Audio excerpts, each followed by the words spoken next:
Hi అండి, అందరికీ నమస్తే. ఈరోజు మనం ఈ వీడియోలో మంచి రుచికరంగా ఆలూ ఫ్రై తయారు చేసుకుందాము. ఈ ఆలూ ఫ్రై అన్నంలకైనా, చపాతీలకైనా, పప్పుచారులకైనా మస్తు మంచిగా ఉంటుంది.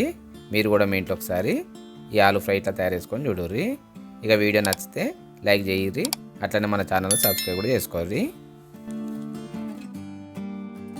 ఇక ఈ ఆలూ ఫ్రై తయారు చేయడానికి నేను ఇక్కడ ఒక అర్ధ కిలో ఆలుగడ్డలు తీసుకొని వీడియోలో చూపిస్తున్నట్లు కట్ చేసుకొని ఒక కుక్కర్లో వేసుకొని ఇలా నీళ్ళు పోసి ఈ కుక్కర్ను స్టవ్ మీద పెట్టుకొని ఎక్కువ మంట మీద ఒక 3 విజిల్లు వచ్చేదాకా ఉడికించుకుంటున్నా.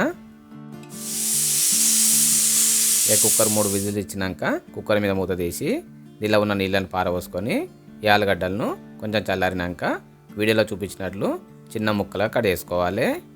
బాగా చిన్న కూడా కట్ చేసుకోవద్దు.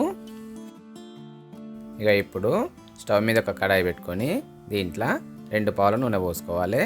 నూనె వేడైనాక 2 లవంగాలు, చిన్న దాల్చిన చెక్క, ఒక బగారా ఆకు, కట్ చేసుకున్న పచ్చిమిరపకాయ ముక్కలు, కట్ చేసుకున్న ఉల్లిపాయ ముక్కలు, కొంచెం పుదీనా, ఒక 3-4 ఎండుమిరపకాయ ముక్కలు, పావు చెంచా ఆవాలు, పావు చెంచా జీలకర్ర వేసుకొని తక్కువ మంట మీదనే వీటిని ఒక 10-15 సెకండ్ల పాటు నూనెలో వేగనీయాలి. ఉల్లిపాయలు ఎరుపు రంగు వచ్చుడు అవసరం లేదు. ఇవి కొంచెం వేగినాక ఇప్పుడు దీంట్లో ఒక చెంచా శనగపప్పు, కొంచెం కరివేపాకు వేసుకొని కరివేపాకును కూడా నూనెలో వేగనీయాలి. ఇక ఇవి కూడా వేగినాక సగం చెంచా అల్లం పేస్ట్ వేసుకొని అల్లం పేస్ట్ను కూడా నూనెలో వేపుకోవాలి. ఇక అల్లం పేస్ట్ వేగింది కదా, ఇక ఇప్పుడు పావు చెంచా పసుపు వేసుకొని పసుపును కూడా మాడిపోకుండా తక్కువ మంట మీదనే వేపుకోవాలి. ఇక మనకు అన్నీ మంచిగా వేగినాయి కదా, ఇక ఇప్పుడు దీంట్లో మనం ఉడికించుకున్న ఆలుగడ్డ ముక్కలను వేసుకొని అన్నీ మంచిగా కలిసిపోయేటట్టు కలుపుకోవాలి. ఇక అన్నిటిని కలుపుకున్నాక 1 నిమిషం పాటు ఈ ఆలుగడ్డలను నూనెలనే వేగనీయాలి. ఈ ఆలుగడ్డలు నూనెలో వేగినాయి కదా, ఇప్పుడు దీంట్లో 2 చెంచాల కారము, రుచికి సరిపడినంత ఉప్పు, సగం చెంచా ధనియాల పొడి, పావు చెంచా గరం మసాలా, 1 చెంచా శనగపిండి వేసుకొని ఇవన్నీ మంచిగా కలిసిపోయేటట్టు కలుపుకోవాలి.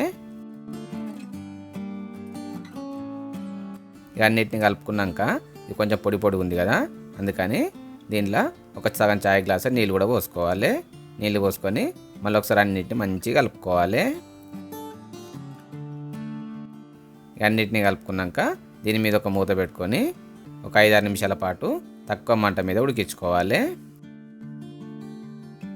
5-6 నిమిషాలు అయినాక మూత తీసి దీంట్లో కొంచెం కొత్తిమీర కూడా వేసుకొని అన్నిటిని మళ్ళీ ఒకసారి మంచిగా కలుపుకొని ఇక ఆలుగడ్డలు మనకు మంచిగా ఉడికినట్లయితే స్టవ్ బంద్ చేసి దించి పక్కకు పెట్టుకోవాలి.